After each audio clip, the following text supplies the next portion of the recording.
as soon as we are. I'll start it. Good morning. Hey, Greg, morning. how are you? Hey, Barry. Good morning, everyone. We are in the green room. We are in the green Awesome. room. So we're so honored today. We have a very, very special guest. Oh, it's a joyful guest. We have Dr. Greg Gerdeman here. And listen, Greg, I told Ruta as I was walking in, I want to go past, present, and future with you because Greg was literally the first person I met in the cannabis space that had any significance when he was a professor, of course. I call you emeritus, not by age, but just by expertise. So, Greg, when you were at Eckerd, what was your official title up there? I was assistant professor of biology at Eckerd College. And a specialist in the endocannabinoid system. When I didn't even know what that was, Ruta, and I mean that. When I walked into Greg's lecture for the first time, and it was unbelievable, and it opened up my eyes to a whole new thing. So welcome, Greg, to the green room. You didn't know what the endocannabinoid system was when you came to that talk? I was an emergency physician, and I had been a cannabis consumer, for a number of years, and a scientist, an emergency physician, never seen an ER-related problem in my years of the ER, literally.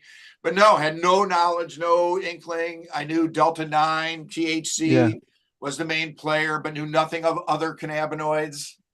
That's fantastic. I'm happy to hear that, because as time goes by, having left academia and being in the industry, which you can reprise a little bit, but sometimes you they should have lose paid track. you $1 million in academia. You'd still be there, okay? And when you left academia, it was a loss. Well, listen, I can't get past a couple things. First off, we had the Kathy Jordan Memorial this past weekend.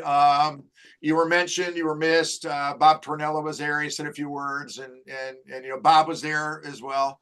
And I know you had your connections, of course, with Three Boys and Kathy. And losing her was like losing the godmother of all, cannabis here in the state of Florida. So they're actually having another show for her, that rotation show with Kano and Gary Stein and Carlos Hermida. They asked me actually to be on Sunday morning to say a few words. Okay. It's an honor to do so. Also, listen, we can't get past a little bit of politics, Greg. Sorry, we always start this way, and we haven't been on since President Trump cut his ear. I'm teasing, but I'm not. The tragic events over the weekend. That to me, what's so tragic about it is that we really don't know exactly what happened, how it happened, where it came from. Deep state this, false flag that. My point is, and Greg, Ruta said he's so calming. His voice is so calming. And I know. I know. And we need that calming voice in this crazy era of society, right? What happened? And I don't know. I'm an emergency physician. There's certain things I know. Ballistically, if your ear is shredded by a bullet, you get some bruising. You do. There's tissue trauma. There's swelling. There's things. And my ass is either in church or synagogue or somewhere the next morning for a couple days. I know trauma. I don't know. You don't go so defiantly. I think that's a little bit. So we don't. Personally. We don't. People saw a shooter and nobody really cared. It's just so bizarre, and it just adds to the craziness of 2024 living. So, Gregory, in West Virginia right now, or Tennessee, or where are we catching? No, I live outside Nashville, Tennessee. So I'm back in Tennessee. I knew that. Let's go past first, because present. I want to talk about Tennessee a little bit and the hemp scene there, of course. And of course, what's going on here in Florida in the hemp world, because there's a lot of talk about that right now. But let's go back to the past and tell us about the endocannabinoid system and why it fascinated you from the get-go. For our viewers that don't know about Greg's work, literally he's responsible for a vast amount of knowledge and recognition about the runner's high feeling that people get from a release of what we now know are various endorphins, but also cannabinoids in the system. So I don't want to steal thunder, but take us back to the beginning when you really got interested, and what fascinated you about the plant and everything. Well, I mean, my studies came from a focus on neuroscience and trying to explore, to really paint a broad picture of it, right? When I started graduate school, I wanted to study the intersection between the mind and the brain, the mystery. And I wanted to do research related to neuropsychiatric disease, like schizophrenia. I think anybody who goes into studying and doing the kind of biomedical research that I was doing, that other graduate students do, it's animal research. It's very intensive. You work long, long hours in the lab, and my goal, which I think is shared by most, is that my research is going to do something that helps to contribute to alleviating or assisting in human suffering, right? And I was very moved by psychiatric disorders, and that I used, to me, that sort of was my justification of using animals in my work. And we used to, the lab I went into was a neurophysiology lab. We would study very small electrical activities, basically communication between nerve cells in the brain. So the synapses between neurons we were very interested in. We were looking at specific mechanisms of neuroplasticity or learning and memory, or we think that these synaptic events are how learning and memory happens.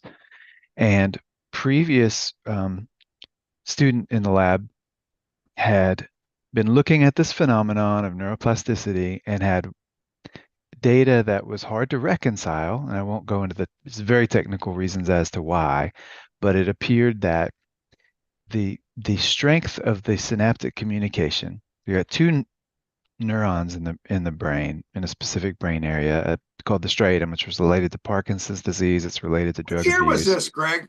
When was this? I started grad school in late in the fall of 95. Sure. And were you using, do you mind if I ask if you were using cannabis at that particular time with such weighty concepts and thoughts going through your brain at that time? Because of course, people argue that, cannabis consumption diminishes the ability to think so deeply. I didn't. Question? Sure, I don't mind. I don't mind those questions. I didn't abstain from cannabis. It wasn't all that prevalent in my life. It was a bit more in college, but in grad school when it was around, I was sure I used it some. But different product too. Brown seeds, roll it down the tray. As I like to call it. Well, but, maybe that was like high school. Science part of it. But when you talk about brain synapses,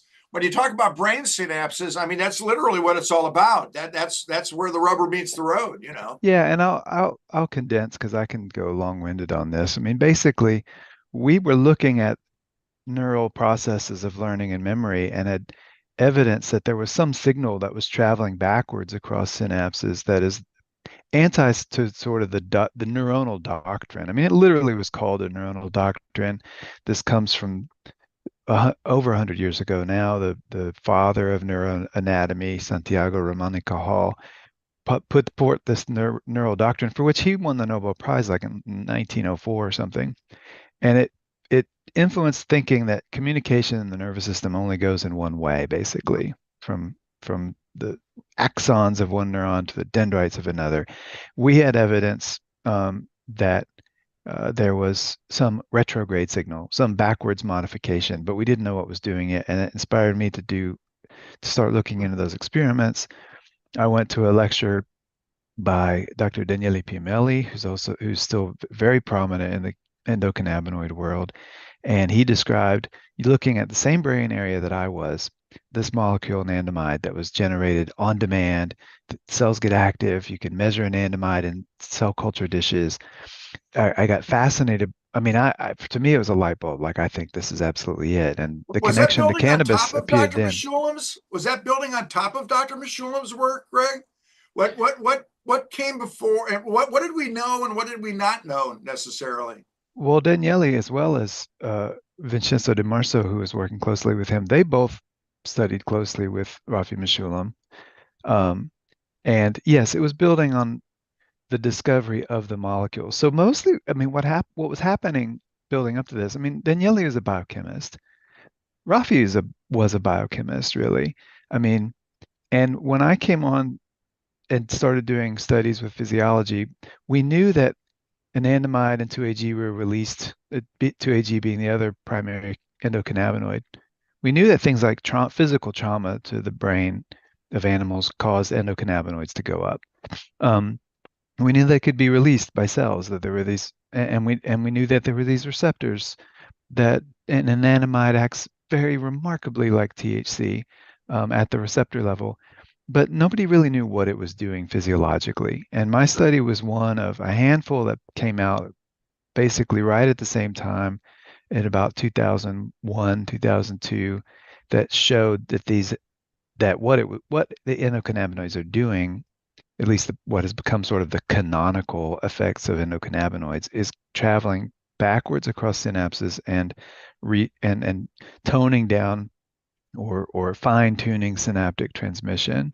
And here we are all these years later, right? And a lot of the research, of course, you would agree, has been impeded by Schedule 1 and such nonsense, right? Or is it at a different level, so to speak? Well, I like to think that the discovery of the endocannabinoid systems and the physiology of endocannabinoids really kind of liberated the study of cannabis from strictly from the drug abuse paradigm, because for so That's what many it's all years, about. the only way to study anything related to cannabinoids was a NIDA-funded grant that was focused on drug addiction.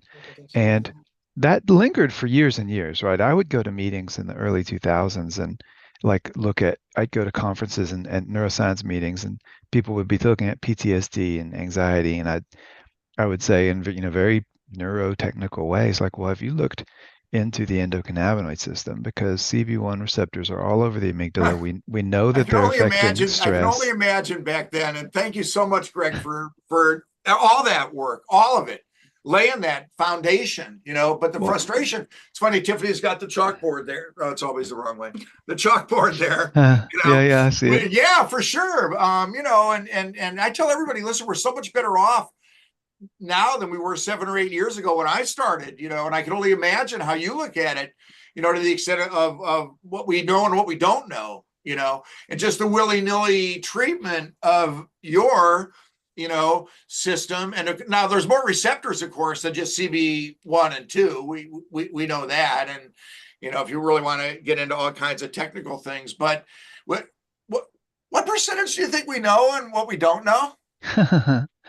Well, I'm inspired by the great mystery of things. I used to sometimes literally crack myself up in front of my classrooms, like laughing about how, so much we don't know. I mean, every receptor is a microprocessor by itself. I mean, the amount of information that on a cellular level occurs. So I don't know how to say a percentage. I mean, I'm already sort of talking nonsense about big picture processing. We have a lot to know about how the endocannabinoid system accomplishes cellular homeostasis throughout the body. I'm very interested in how endocannabinoids, and I mean, it's such a different way of looking at cellular signaling.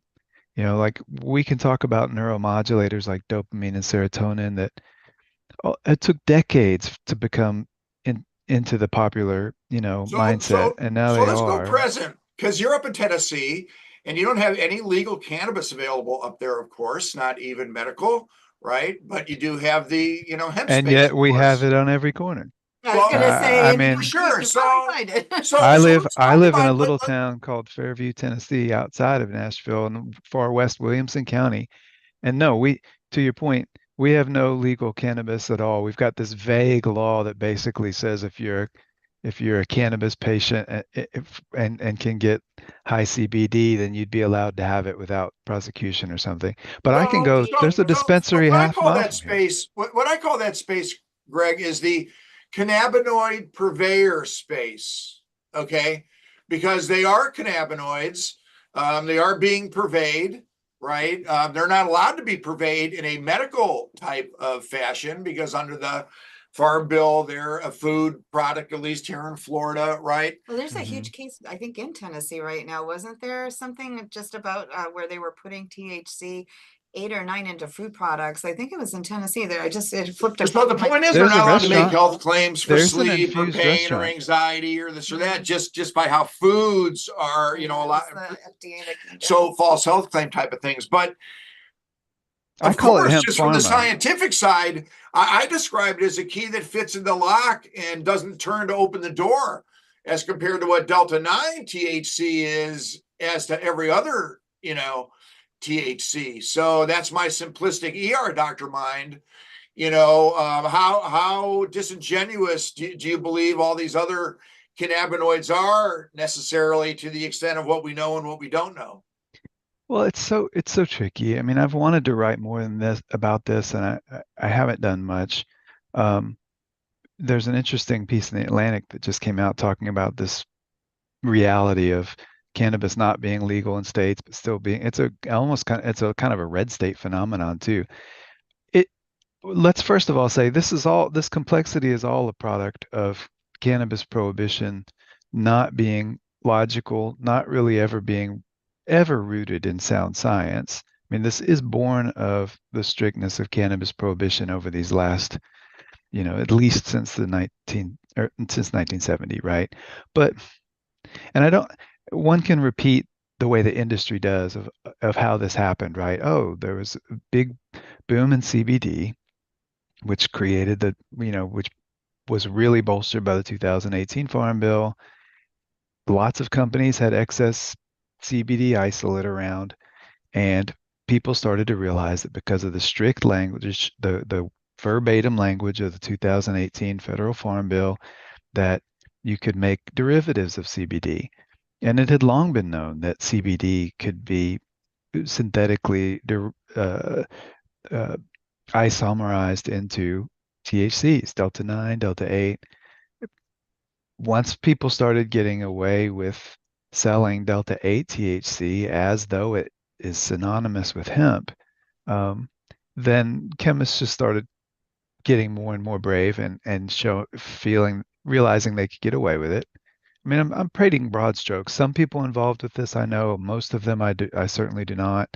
But what we have now, I guess what I object to the most is there's so much just lack of transparency and honesty in it. I mean, people have denied. That's what I say. You can legislate testing, and I think at the bare minimum, every item sold on the shelf in Tennessee, in Florida, should go through a state-sponsored testing lab, so it's stamped safe in Florida, safe in Tennessee. If it's Delta 8, that's what it is, without a bunch of crap left in there, not Delta 9, okay? But Delta 8 always has crap left in it. Okay, should be labeled, tested by a state lab.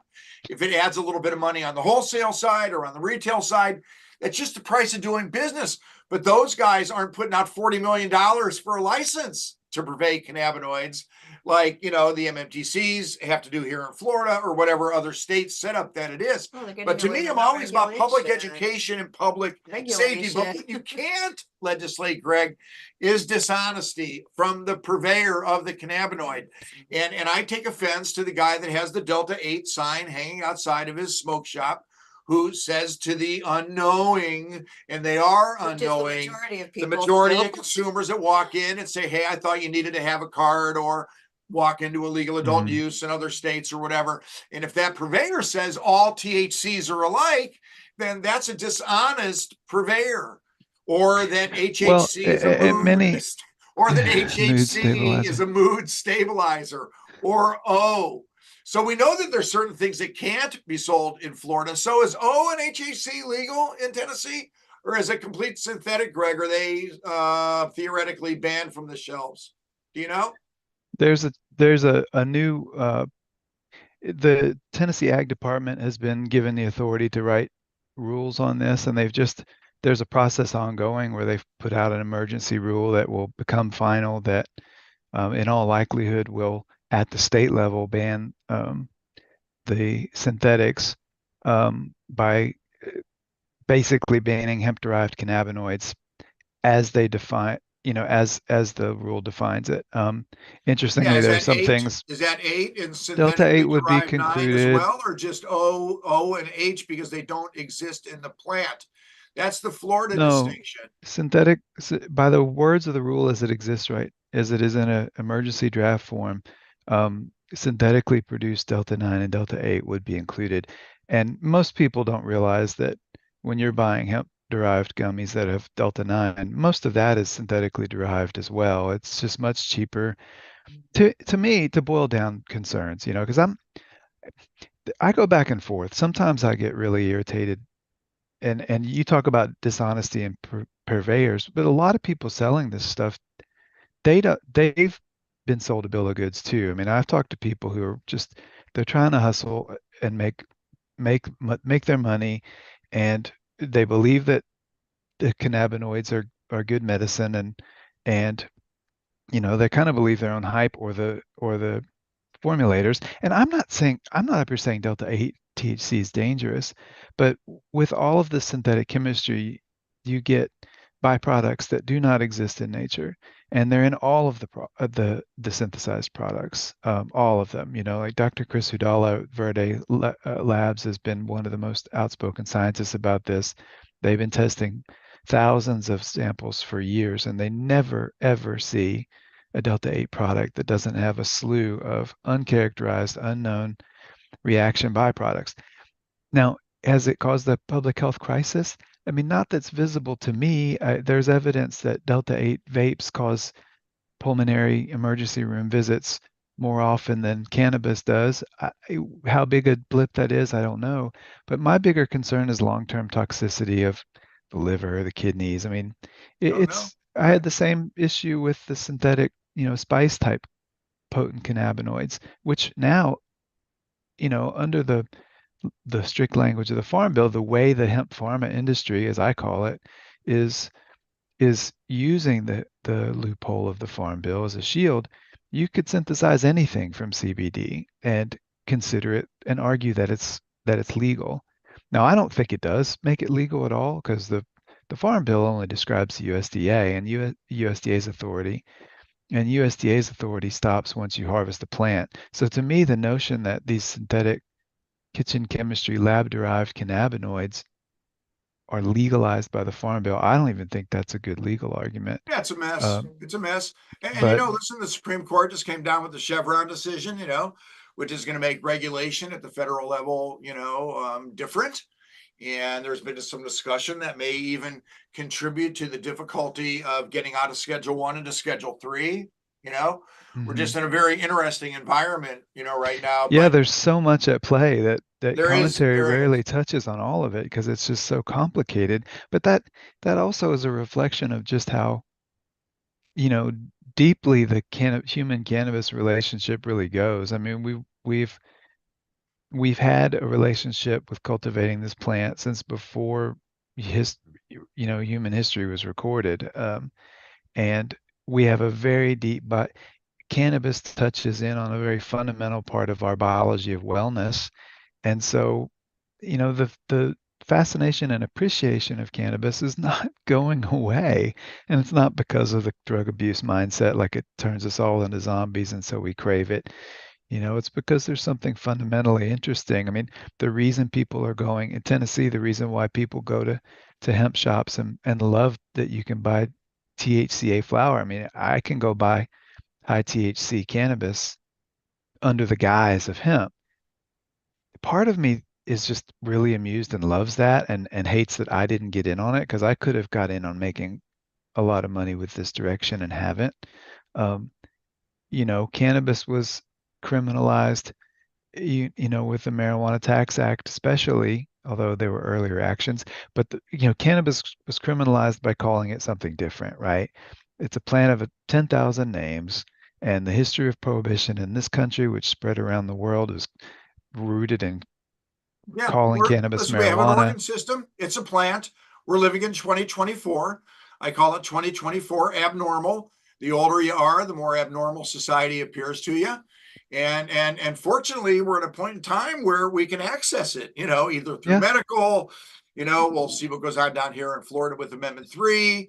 The gray market, as I call it, Greg, that you're, forced into up there, is just troublesome, because once again, it's just a function where criminality still exists, you know, and your ability to access the appropriate product with labeling and testing and terpene profiles, you know, well, part of and things that everybody should have access to from a simple plant, you know, and that frustrates, you know, everybody, of course, but more depending on where you're living, which is ridiculous. And part of what I wanted to get out is is that I do think it's pretty amazing that cannabis was criminalized by calling it marijuana and feeding on propaganda around that. There's something poetically balanced that by calling high potency marijuana hemp, we're now able to sell it.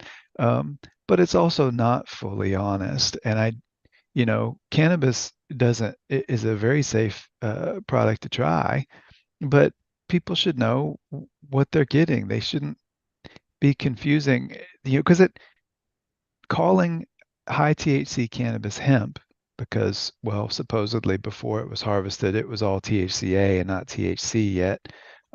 These are arguments most people don't understand. There are repercussions that include the pendulum swinging back towards different levels of stricter regulation, and there's consequences on true industrial hemp farming, which the 2018 Farm Bill was supposed to promote, and so you have what are so commonly just being discussed now as like civil war amongst the various cannabis industries, because the hemp pharma purveyors, as I call them, are fighting the monopoly, medical cannabis and cannabis Listen, when I first companies.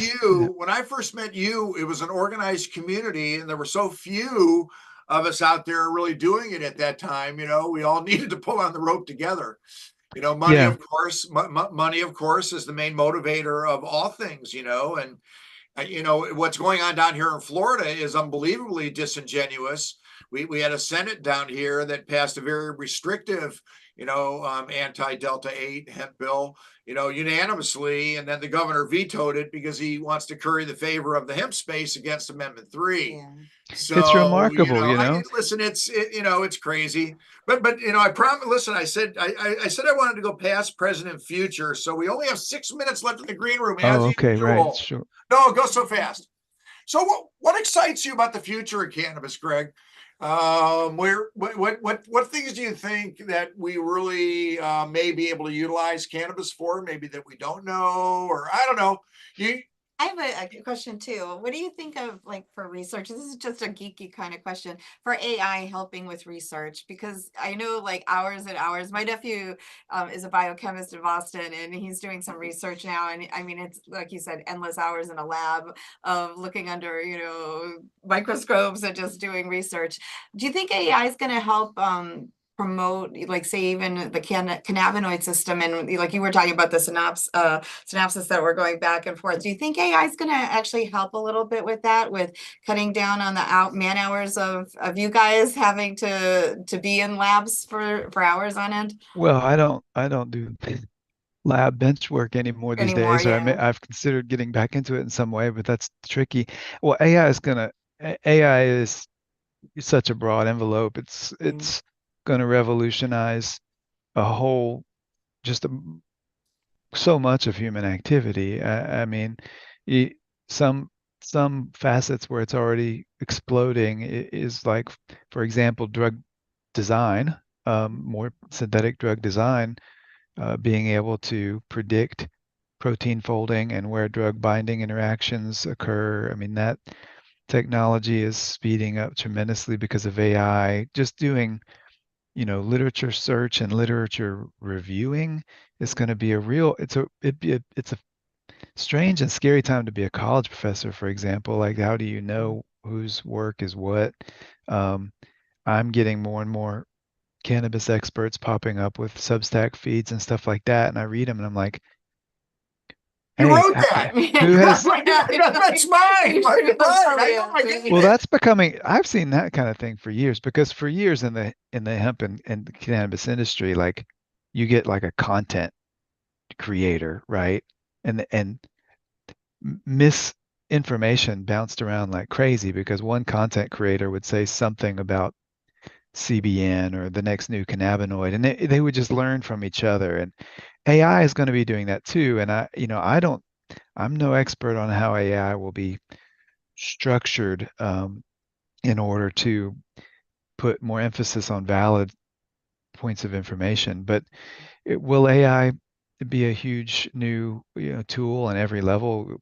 For sure, both Hey, Greg, in something finding that's new fascinated. knowledge. I'm sorry, something that's fascinated me has been the effectiveness of the topicals, quite frankly. And I'm just coming at you from a clinical side. Patient after patient after patient just find unbelievable relief with the topical preparations that absorb from outside in, you know? Well, and talk about things that I do get excited about with cannabinoids. I mean, I think topical applications and the treatment of cannabinoids for skin, not just skin, but skin and topical pain approaches. I think there's a lot to be excited about. For years, I agree with others. There are minor cannabinoids like THCV that could be really interesting therapeutically. I think CBG ought to is poised to become very widely used, in part because it is so completely not, inebriating.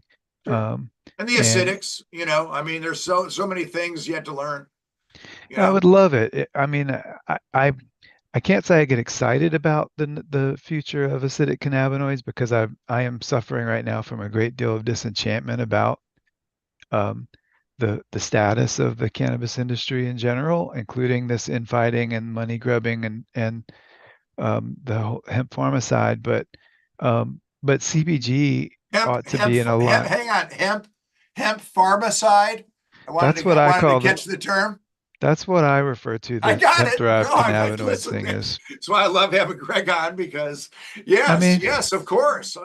Listen, I said from the get-go, please focus on CBD, CBC, CBG, those other beautiful minor yeah. cannabinoids. Give me those because the MMTC world is not going to focus on those. And unfortunately, that siren song of Delta 8 and that quote unquote, intoxicant just You driving know, the boots, onto the ground for purchase. It was overwhelming.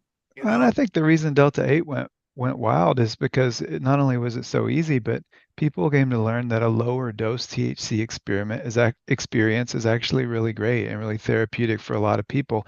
And there's always going to be a tension with MMTCs and the cannabis industry in that for many, and I would easily say by far most people who use cannabis as medicine, the most effective medicine is staying low, doing low dose, and not which is not to say very high dose cannabinoid cannabis users aren't legit patients, but low dose is where it's at for most people, and there when there's so much cost to doing business in these highly regulated cannabis spaces like the MMTCs in Florida, um, they're going to push more and more product. You're not going to get bud tender advice of, hey, don't take much. Just Exactly. just don't Buy take more. much. Um, It but is. It's yeah, complicated. There's it's layers, and it's always to me. And listen, it's 9 o'clock somehow. I don't know how that Mhm. always happens, but to me, listen, and I know you agree with this, Greg. Of course, it's always been about patient education, patient health, patient safety. As we transition into whatever cannabis looks like in any state, it's going to be about public health, public education, public safety.